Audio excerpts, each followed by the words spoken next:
What's good, YouTube? It's your boy Blue Man. I'm here with none other than Wally Moses, legendary trainer out of New Jersey, grandfather, Shakur Stevenson, Olympic silver medalist, 2-division world champion, unified super featherweight world champion, Shakur Stevenson, making his debut at the lightweight division. How you feeling, Wally? All right, so. Shakur Stevenson, what did you teach him?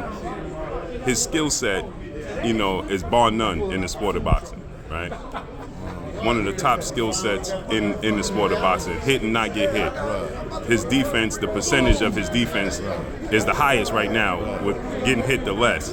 What is it that you embedded in him that he learned that, and because a lot of fighters, a lot of people deem hit and not get hit to be boring these days, but what is it that you taught him? Well, I told him make sure first thing he done in the morning to make sure he drink his glass of whoop ass, right?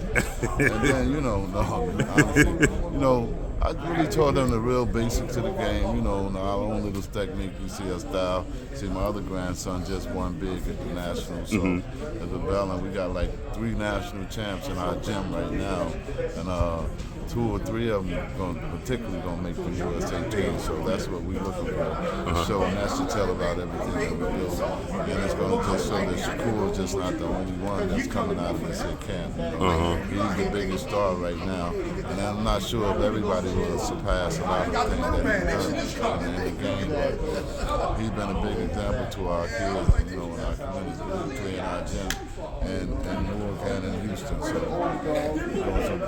they're all learning the same thing that he was taught, to hit and not be hit. And, I can't tell you just exactly what it is. Right. But, we do it. And then, Devin had it too. Devin was with me for 3-4 years on the USA team. So, a lot of those fighters you see around here going to display a lot of those same skill sets. Now, speaking of which, you mentioned Devin Haney. Shakur and Devin Haney, they get labeled with this tag of being boring because of the style, hit and not get hit, but that's the name of the game. It's called the sweet science. Could you attest to that?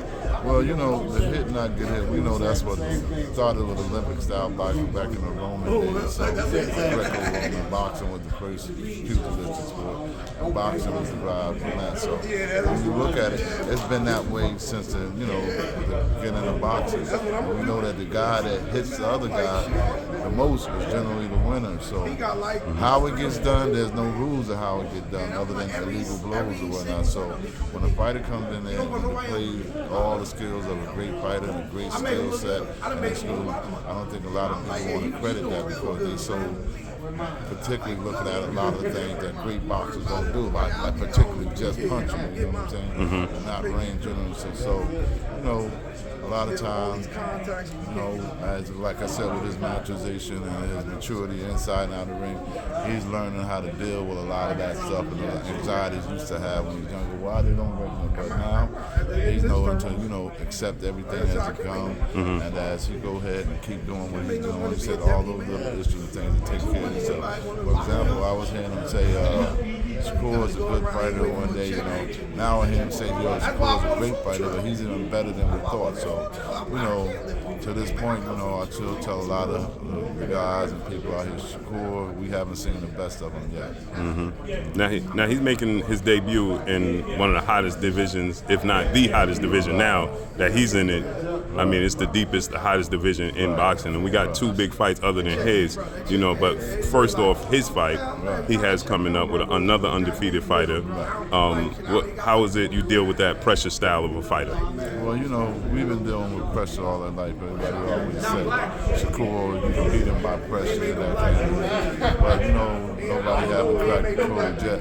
So I would say with his particular style is the straight come forward style. Me particularly, I think he has some kind of martial arts background. Maybe I see him punch it sometimes.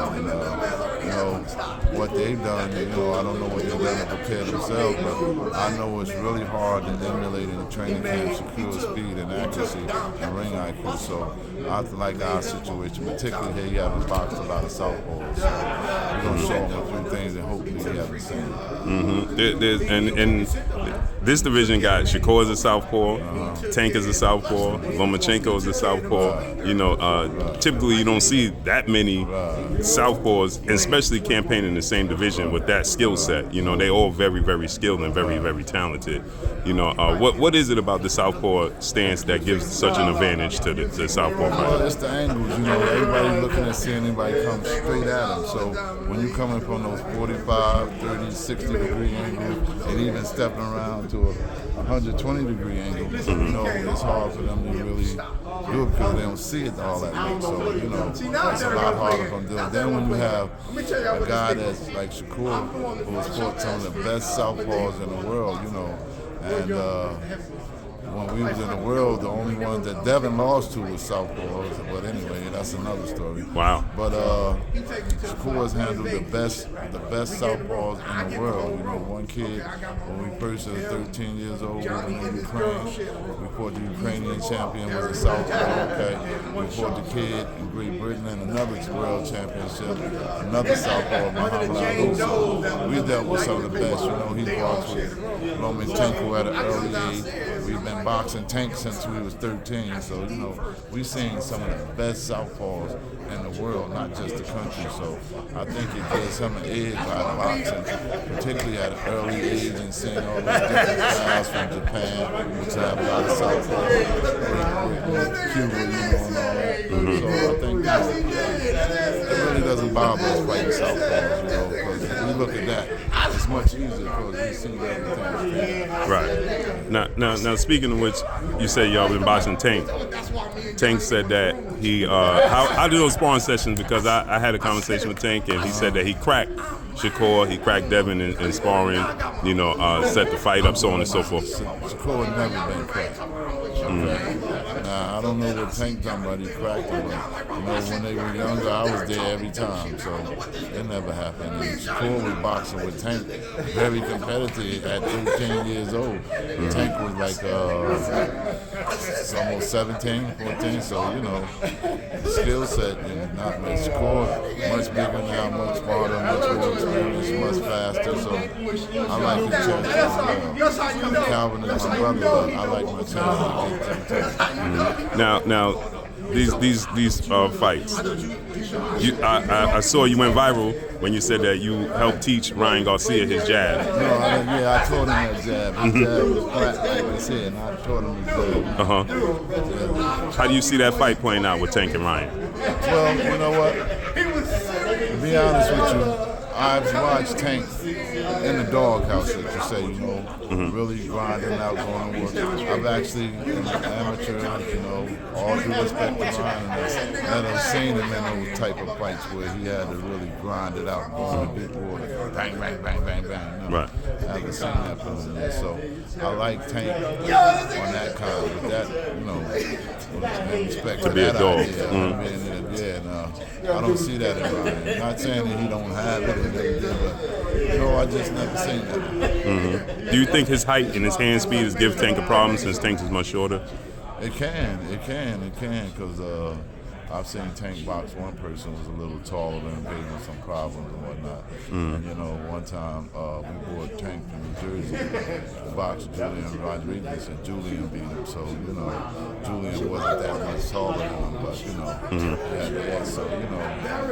He can be beat. Yeah. You know what I mean? Because, you know, if you really realize it, like, a lot of guys went around the amateurs, but people don't realize why they went around the amateurs. Because they lost. It wasn't if they win, they'd be right there in the mix in Olympic trials and going everywhere. So don't look at like these guys had a decision that not to go the long way.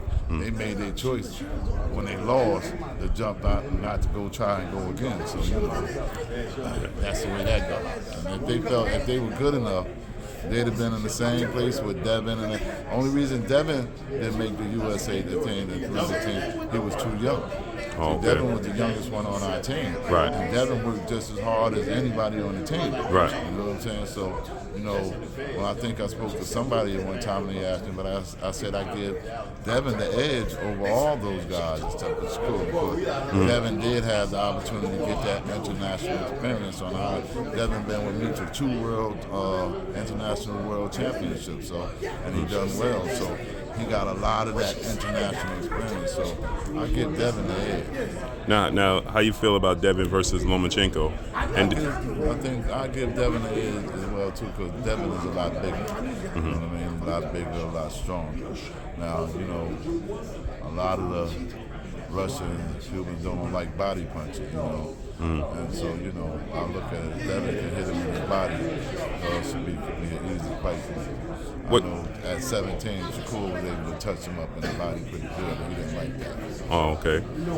Was you present when Devin and Tank sparred?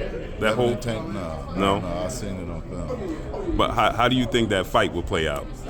And how did you see you saw the sparring on film, how did that play out? I actually think Devin and Tank will be a better fight than Lomachenko and Devin, you know, because they're going to come to fight. Both of them going to come to win, you know. I don't know how Lomachenko would do, because we seen the first 6 rounds against Teofimo. He came out a whole different Lomachenko, you know what I'm saying? So I don't know which one's going to show up, but I know for the 12 rounds, those 2 guys are going to come to fight. I appreciate you, Wally. Thank you. Blessings.